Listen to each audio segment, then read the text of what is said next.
Well, this is certainly exciting. Some people are waking up millionaires this morning in New Mexico. 2 tickets matched some of the Powerball numbers. Now, we want to give you a look. Here are the winning numbers: 5, 16, 22, 23, 29, and 6. One ticket in New Mexico won $1 million and another won $2 million. The winning jackpot, which was $579.9 million, was actually won in Arizona and Missouri.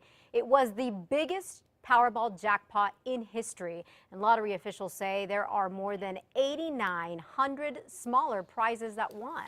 Now, here in New Mexico, millions of dollars of tickets were actually sold. Yeah, and get this. In fact, at one point, people bought $500,000 of tickets in just an hour last night here in New Mexico. News 13's David Romero is live at the New Mexico Lottery office in the northeast part of Albuquerque. David, I take it you're not the big winner because, once again, you're back out in the cold.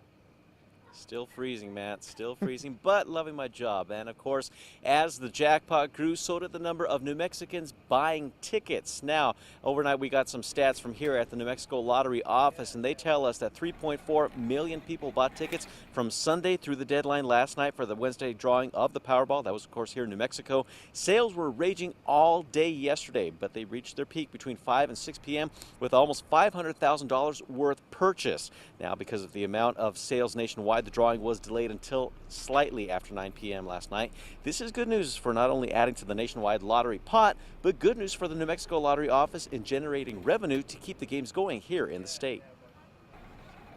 And of course, it's also really good news when it comes to raising money for the Legislative Lottery Scholarship. And of course, we are going to have that coming up in our next half hour. You're going to hear a little bit of stats on that, as well as some history to it all. Matt, back to you. All right. Thank you, David. My sincere apologies that you didn't win, by the way. Lottery workers wanted us to stress this to you, by the way, that even though you have heard about money for lottery scholarships being down a little bit, as David mentioned, the lottery does have plenty of money to pay the winners.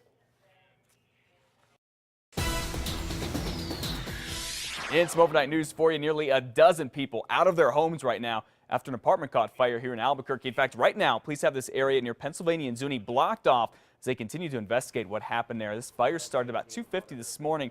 When firefighters got there, there was a lot of smoke and flames coming from what they're calling an abandoned apartment, but firefighters were able to get that fire out pretty quickly. Right now, 4 families, 11 people in all, in apartments near there had to be evacuated. The Red Cross is helping them out. Firefighters have not said what started that fire. We could find out today if the driver, who sheriff's deputies say caused a deadly crash with a motorcycle rider last night, will face criminal charges. Torrance County Sheriff's deputies say the motorcycle was going south here on Highway 41, just south of Moriarty, about 6 o'clock last night. When that pickup truck pulled out in front of the bike, it slammed into it and looked like it kind of got lodged underneath it a bit.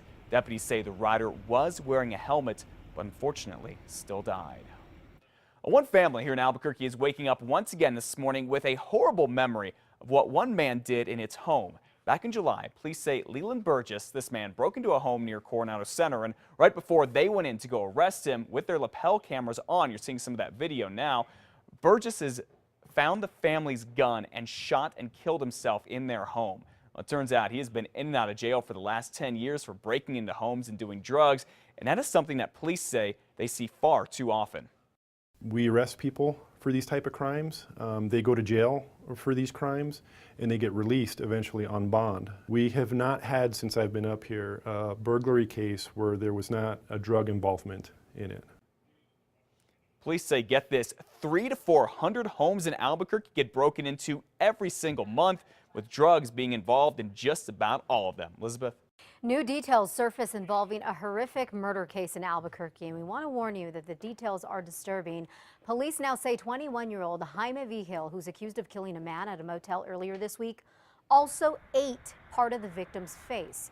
Cops say Vigil badly beat the victim after an argument. This all went down at the Imperial Inn near Central and I-25 early Tuesday morning.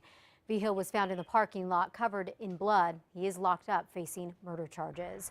We also have some new information about a murder-for-hire plot involving 2 Albuquerque men. State police say Dana Martin, a convicted murderer, from Vermont, who's serving his sentence in New Mexico, met these two men here, Mark Stake and Tanner Ruan, and hired them to kill two witnesses from his case. Back in 2000, Dana Martin was convicted of raping and strangling a 15-year-old girl in Vermont.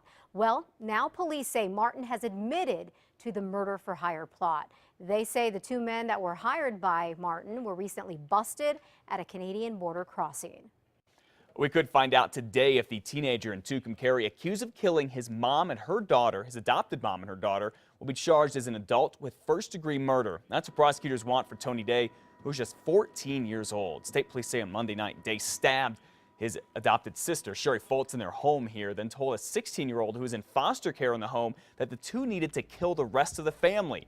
Then investigators say Day grabbed a gun and shot his adopted mom, Sue Day. The older brother was able to wrestle that gun away from Tony. The boy's father and a 9-month-old foster child who were also in the home, they were able to get away safely.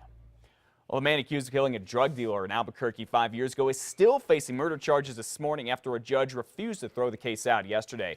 Chris Blattner's attorney says the charges should be dropped because the grand jury that indicted Blattner didn't see all the evidence, but a judge disagrees.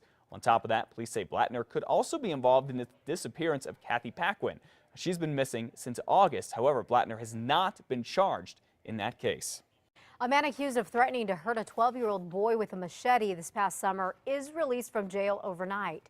21-year-old Daniel Juarigui bonded out of jail. Authorities say back in August, he went after the boy after getting upset with the boy's dog. Now, officials say the 21-year-old ended up killing the boy's dog. Juarigui is charged with 1 count of extreme animal cruelty and 3 counts of child abuse. Well, New Mexico will have 41 new police officers and sheriff's deputies later today because the cadets are all graduating from the Law Enforcement Academy Training Center. They've been there for the last 20 weeks and will now work in offices all around the state. It has been about a month and Superstorm Sandy victims are still hurting, believe it or not. But today you have a chance to help them out.